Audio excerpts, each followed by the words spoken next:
Welcome to the Spring Forward Podcast. I'm your host, Spring Richardson-Perry, the organizational change agent that is going to help your business achieve the excellence you desire. If you're a business leader looking to take your business to the next level or simply looking for new ways to spring your business forward, then this is the podcast for you. So let's get down to business and spring forward into excellence.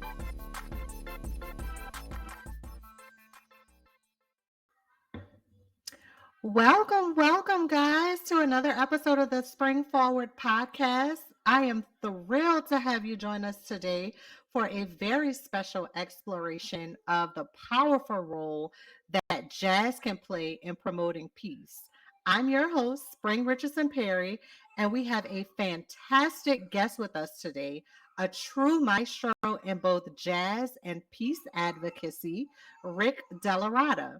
Hi, Rick. How are you? Good. You were very good. And just the Brazilian ones are tough. Antonio Carlos Jobim is the pronunciation for him. And I think there was one other. Let me see. Oh, João Gilberto. João.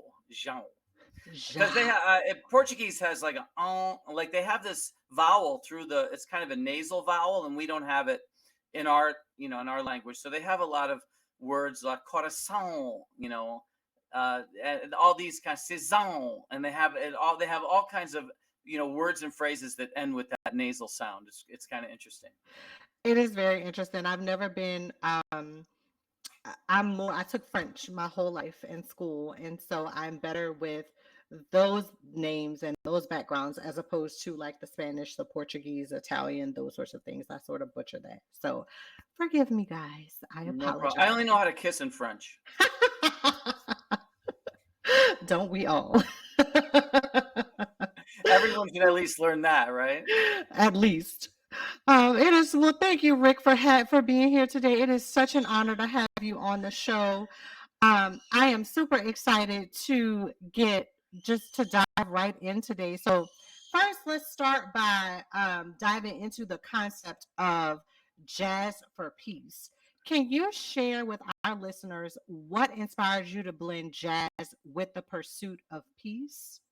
Well, a lot of what I do has to do with me living up to things that people have said, or at least trying my best.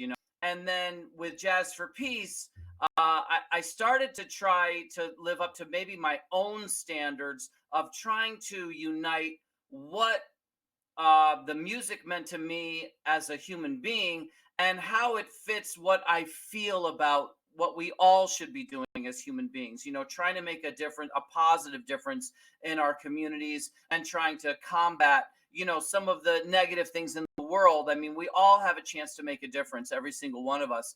And so I thought I would, throw my hat in the ring and say, hey, I've come a little ways here as a musician. I've learned that music can reach people and cut through boundaries. And maybe I should express this knowledge that I know and bring my personality or my person or my spirit into the game along with my music. And it really enabled me to do a lot of things philanthropically, helping outstanding causes, educationally in the schools, and even an instrument donation program that helps the underprivileged. So it really gave me a chance to enrich myself, in spirit by taking this music that I had and the knowledge I had and combining music with a fundraising model that turned out, in the words of the outstanding causes that we worked with, it turned out to, make a profoundly positive difference for them. That is amazing. Like that is so inspiring, Rick. Thank you so much for that. Moving right along, I'm from New Orleans, and so music is in my blood, and it's a rich, uh, big part of our culture, our history, and a lot. It's a music lives around a lot of the things that we do in New Orleans, and so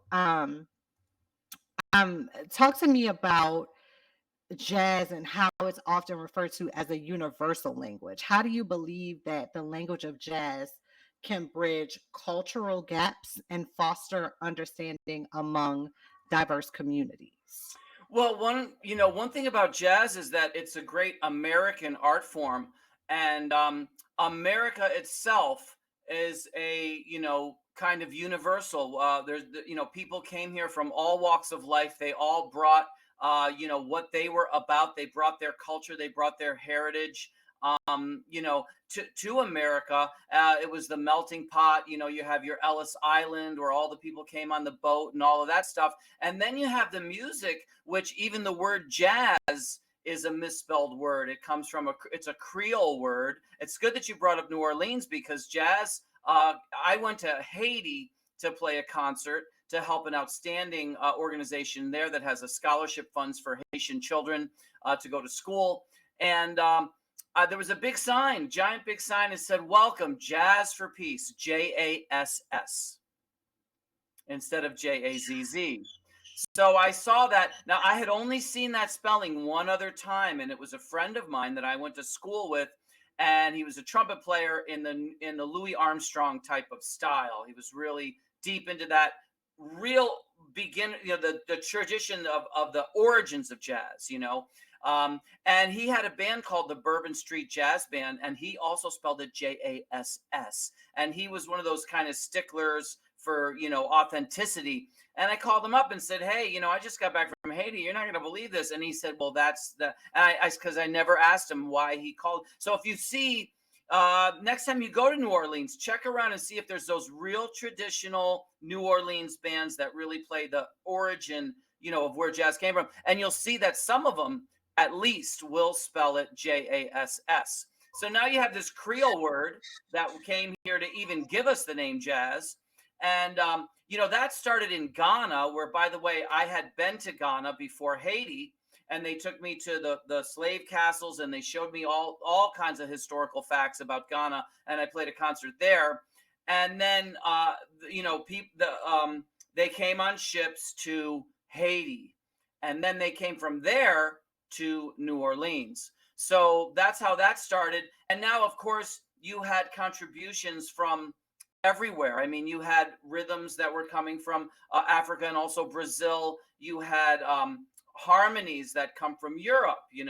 Classical harmonies are used in jazz all the time. And so anyway, you have all these different kinds of influences coming that make jazz a universal language, and it's spoken everywhere you go. So, everywhere I travel, there's always someone speaking the language of jazz that I can talk to, even if we can't speak English. We can speak jazz.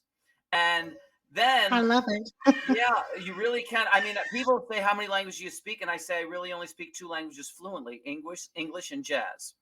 And it's a fact because you can. And in fact, I speak jazz with most people better than I speak English when we speak jazz. I mean, we're communicating more than we could with English. But it cuts the music in general, the arts in general, cultural in general. They all and especially the art form of jazz, because, like I said, it has so much contribution from so many, so many different sources in it. But it cuts through every boundary that divides us. This cuts through, and so I found out that I was armed with a weapon myself here. I have a weapon of, what I mean, mass, I don't know, unification. Probably a weapon of mass unification is what it is. So I could go over there and fire away, and now I'm reaching people and touching their hearts and their spirit, and I'm communicating with them, and I'm uniting people in a positive way. And through the benefit concert series, when I'm helping all these outstanding causes, the amazing thing about that is when I help an outstanding cause, not only am I helping that organization, but all of their outreach, because all the outreach is benefiting by them going to the next level. I love that, Rick. I mean, first and foremost, I've never heard of jazz being spelled JASS, and it's interesting that you say that because being in New Orleans, you would think I would have seen that, but I haven't. So that's very interesting. But you touched on this. Jazz for Peace has been making waves globally. Um, Tell us more about the work that you've been doing to promote peace through music. Tell us a little bit more about some of the things that you've done to do that. Well, we started out basically with the premise that there are people helping others. So you've got all these causes. There's 1,000 of them, there's thousands of them. I mean, there's 60,000 nonprofits just here in New York City. So finding out which ones are really the most dedicated, that's your first job, to really separate the wheat from the chaff, in the sense, some of them are just maybe somebody, trying to get a tax deduction or whatever. Others are people that are really committed and passionate, and you want to separate those. So finding out those really passionate, committed people that really wanted to make a difference and helping them puts us in a situation where we're helping those who are helping others. So we had a slam dunk situation right there, because we've got some people, we've identified people that are helping others, and we're helping them. So how are you going to lose by helping someone who's helping others? So that gave us a start. But as we kept going, we started to see that there are solutions to a lot of our problems that exist, and the problem is with implementation. And so at this point in the game, I'm really wondering if there's a way I can communicate some of these solutions that have just become obvious to us to the public and the populace, so that we can see, hey, some of these problems, they're not even still problems. We actually have possible solutions, that we just have to implement them. I'll give you a perfect example. Right now, as we all know, AI and technology is replacing jobs that people had, and some of those people maybe didn't like their job so much, but they had a job, and it's like, it's a job, I got to make the money, I got to earn, I don't know if I like it or not or whatever, but hey, I got to go there on Monday. But guess what? They don't have to go now, because a machine is doing it, or technology is doing it. So why don't we take the income? That's producing income. That income, some of that income could go to these people who have passions in their spirit and souls. And I think every single one of us really does, if we dig down deep. And those things they have passions and dreams. What if we could help fulfill some of those dreams? And what if they could play a role in fulfilling their own dreams by having this time on their hands that they didn't used to have? Because they'd go to that job, they'd come home and say, now I'm going to save the world. I got an hour and a half before my wife gets here, or whatever, the kids. I got an hour and a half to save the world, and they fall asleep because they're so tired from the job. We could some of that money that's being earned anyway by the machine, it's generating income. Some of that income could go to them to say, hey, guess what? You're covered for these 8 hours, and you want to spend 5 hours going after your passion. We got you covered, and now they can call someone like Jazz for Peace and say, hey, I need someone to help me get from where I am now to where I need to be with this goal or this dream I have. I mean, there are people that love cats. I'm never going to love a cat as much as they are. So if you ask me to save the cat, I'm not going to get very far. But they'll save 1,000 cats in, nothing, you know what I mean? Because that's their passion. So we want to find out what these people's passions are. They all have them. And then what we want to do is help you get from where you are now to where you need to be with, our benefit concert series and our other. But anyway, that's just one problem, and we got a bunch of them. We don't have enough time, but we got. Someday I'll let you know all these solutions that we have. It's crazy. I love it, and we need to talk offline about a benefit concert for a nonprofit that Great. I'm very passionate about. So we definitely need to talk offline, but we'll get into that. But I have a special treat for you guys. Rick is going to play something for you guys, and so he is a phenomenal jazz musician. Would love to have you grace us with a little something, Rick. And so let's have Okay, it. so what I'm gonna do, a funny thing, I studied with a great jazz pianist named Jackie Byard, and he played with these iconic figures in jazz. And I knew this when I was young. I saw his name on a like a staff or whatever at the New England Conservatory, and I thought, now there's a school. If I could go there and study with that guy, he might help me figure this whole thing out, because he's somebody. Anyway, one day I came into my lesson and he said, hey, what have you been doing? I said, I wrote this little song. So I played this song for him, and he said, the first thing he said to me was, man, you're going to be rich, he said to me, right? Now, that didn't work out. I'm rich in spirit, you know what I mean? But then I realized the other day, I never really played the song. I never really, the song that he heard, the public never really heard. And the problem is the words of the song have become more relevant to the point now where I kind of have to move this song people have to hear this song because those words are really relevant now. So this song is called Willie is a Sheep.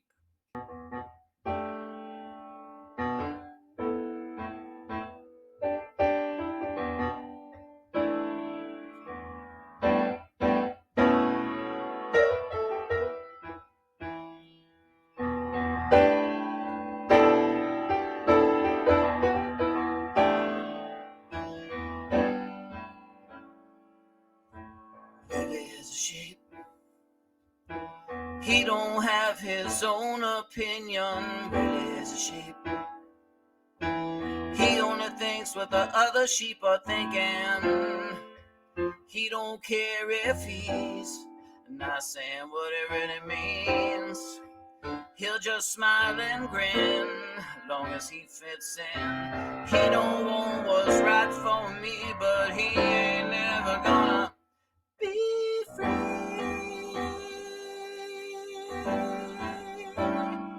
Be free.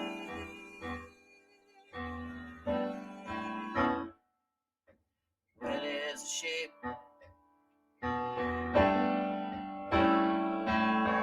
Willie is a sheep. Willie is a sheep. He takes what has not been given. Willie is a sheep. He spends so much time pretending that he really cares, but is never really there. If the truth prevails, only if it fails. He don't want what's right for me, but he ain't never gonna be free.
We all need to be taken care of by the system, but if we cannot see the happiness that we are risking, we won't care to fight, and we won't justify those that see the light shine through the lie. You don't if you find out that you knew that you can be free.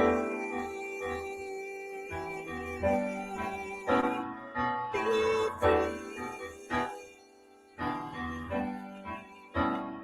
Be free.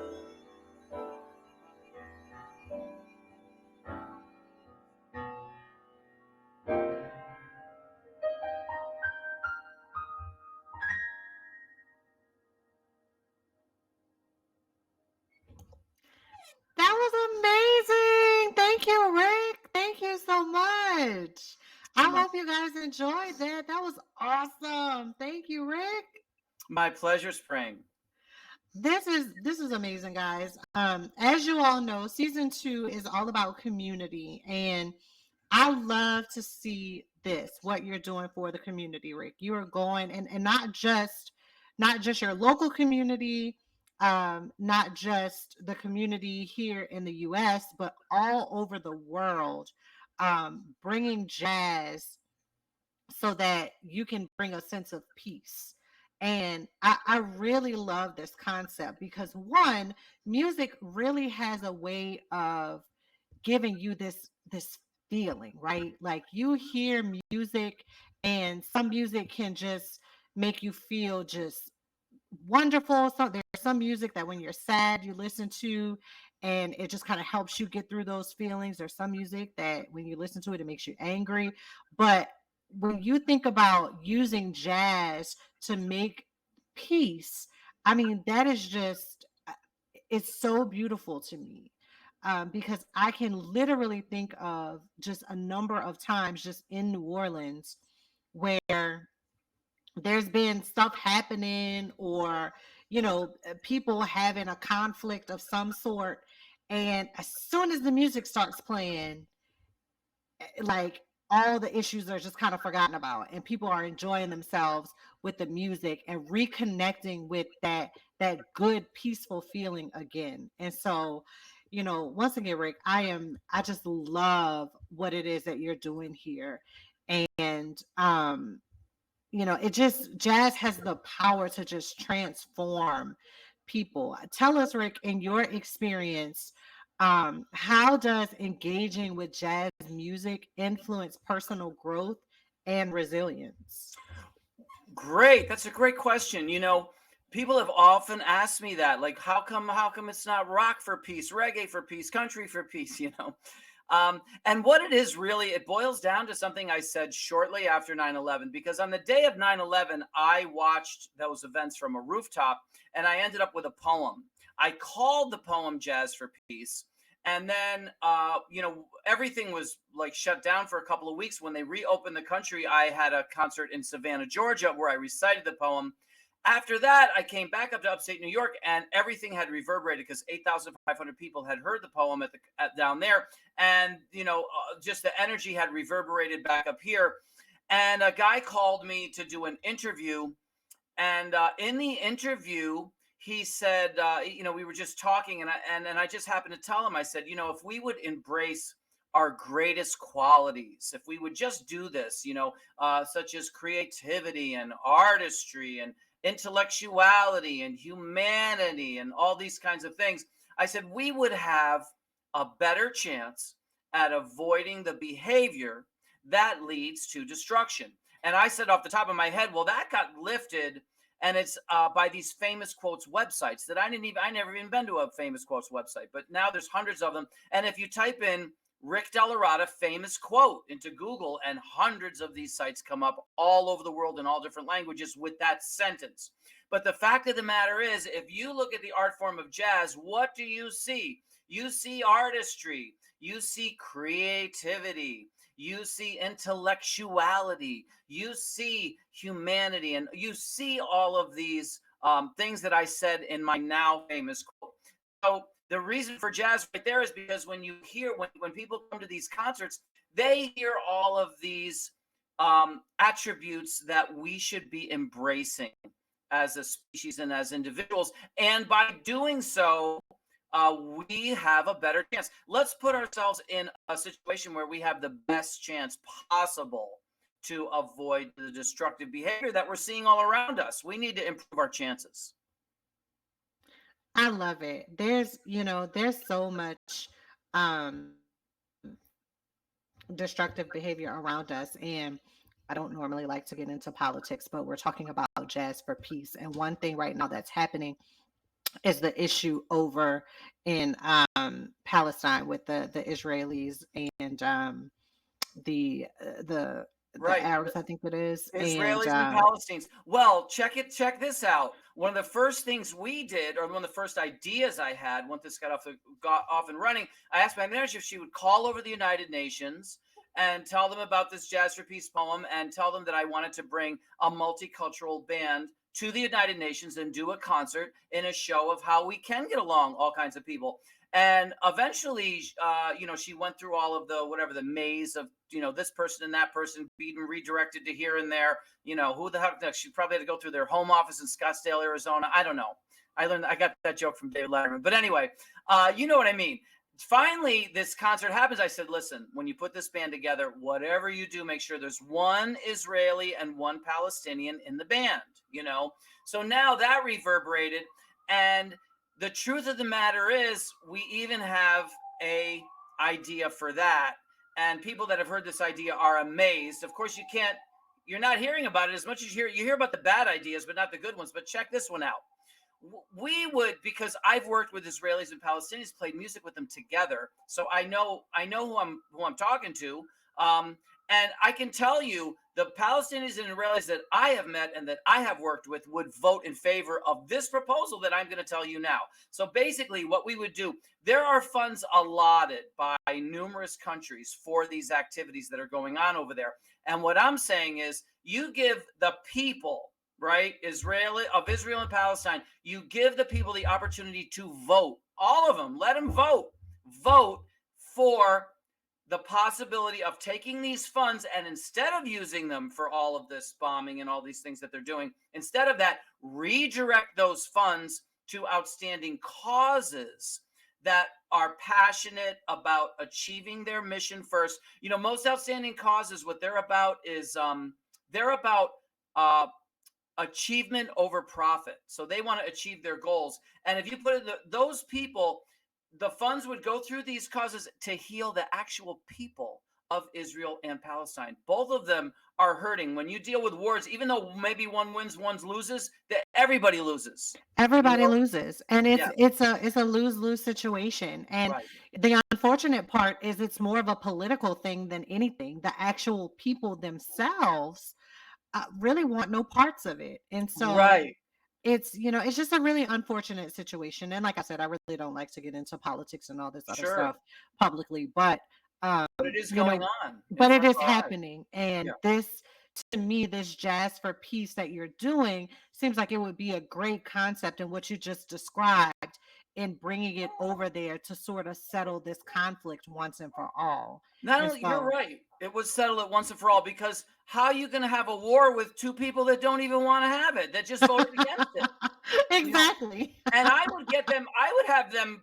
I wouldn't be surprised at all if they vote down this war in favor of this opportunity to have these funds redirected to outstanding causes that serve them, both parties.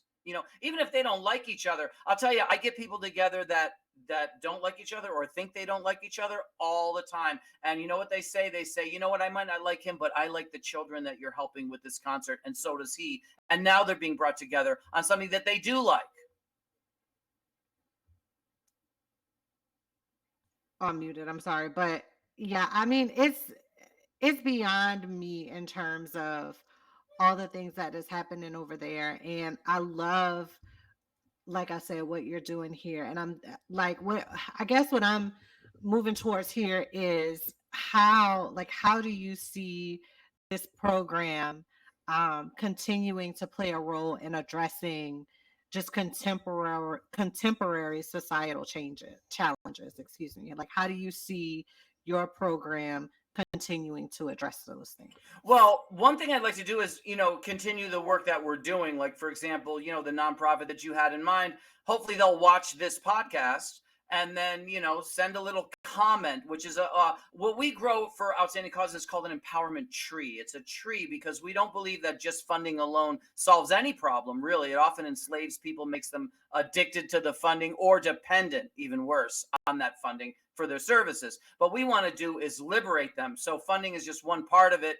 We help them in numerous ways. One is to unify and grow their donor base, get publicity and awareness, get sponsors in the local community, sponsors in the national community, new and prestigious supporters, all of these being branches of what we call an empowerment tree. So this organization, hopefully they'll watch this podcast and then send a comment saying whatever they want, just their honest comment. That's a seedling. We actually grow it just from a comment. They send the comment, and now we help them get that seedling of their comment to roots. The roots being comments from their board members, their supporters, their friends, their other people who look at it and say, you know what, gosh darn it, let's bring that jazz piece over to our town, and do this for us. You know what I mean? And then now we have those roots planted. With the roots, you can grow a tree. And that's how we grow an empowerment tree for outstanding cause. So we want to keep doing that. But now we're in a weird situation where we are sitting here staring at solutions because of our journey. I mean, our journey has taken us everywhere. It's taken us to, places out in that region. I mean, we've been, Pakistan, Nepal, southern India, Africa 9 times. I mean, there's too many places to even talk about. New Orleans, we've been there. And I've been there even before Jazz for Peace as a musician, as an artist. But, we want to continue those things, but we would also like to play a role in what we feel is these solutions that we have and give the people a chance to take a look at these solutions, comment on this, tell them what we think, and tell them if maybe some of them should be implemented. I mean, I'm going to give you one more since I have you, and that is, we have a trickle-down economy. You've heard that word, right? Trickle down, right? You've heard that word, trickle down? Yeah. So, but we don't feel a lot of trickle, do you? I mean, there's not much rain. Right. Yeah. You think trickle and you think it's raining money, but where's it at? Yeah, exactly. I mean, I'm looking for this. They say it's a trickle down economy, but I'm looking up. I don't see anything, But so what we want to do, you can have your trickle down economy if you're happy with it. But for what about the people, like, especially in philanthropy, who are getting the funds last? You know what I mean? And they're spending so much time getting their funds that they hardly have any time and energy left to do what needs to be done with the funds to make a difference. We want to introduce a trickle up economy for philanthropic purposes. And this is a scenario I love where, that. yeah, because Jazz for Peace has been doing it all along. When you're involved in a Jazz for Peace event, you're getting the money first. The outstanding cause is getting the funds first. You're not waiting for, you're not waiting for something to come down in the sky. But we have numerous other techniques in place to introduce this trickle-up economy. And basically, it would enable these outstanding causes to get the funds first. And when they spend that to do their great work, the funds trickle up. It's really not, you don't have to be Einstein. I mean, even I can figure it out. It's not a hard concept at all. And I actually love the reverse effects of that, right? Because, yes, a lot of times, especially nonprofits, find themselves at the end of the line getting the scraps, whatever is left over when it comes to funding and money to further their vision, their mission. But I love that your program is in place to bring the money straight to them so that they get it in their hand right there and they can take it to further their mission, which then enhances the community as a whole.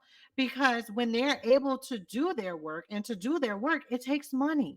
Right. And so, a lot of times, like you said, we don't want these organizations to be solely dependent on the funding. Like, we have to figure out how to diversify their financial portfolio, but they have to, like, it has to start somewhere, right? They have to get the money from somewhere to start so that they can do their good work, and then people know what it is that they're doing, and then they can further their mission just by increasing their network and getting their brand out there, awareness of what it is that they're doing. So I'm super excited. I can't wait to talk to you about the organization that I have in mind. But Rick, I appreciate you for being here today. I love the work that you're doing. My little co-host here, guys, I don't know if you heard her in the background earlier, but but my little co-host is definitely co-hosting today. And so I see her being one of the first child podcasters to go nationwide.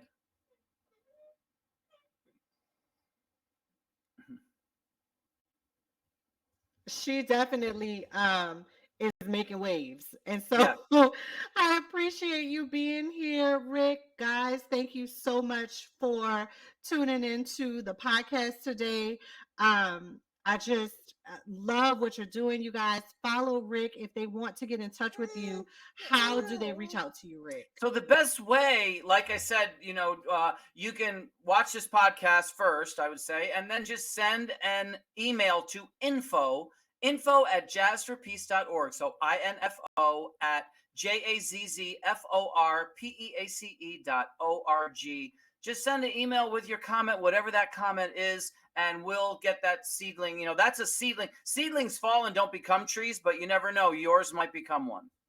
You never know, guys. And we are over here, my husband and I, we are avid planters, and so we love growing our own stuff. And so just to think of it in that way of planting the seeds and then watching them grow, it may take some time, but if you plant it and you nurture it correctly, it will definitely grow. So if you guys want to reach out to Rick and get some things going with him, plant some seeds.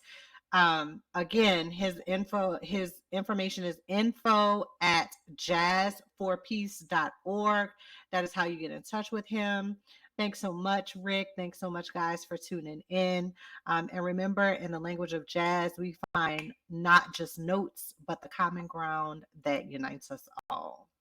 So until next time, guys, thank you.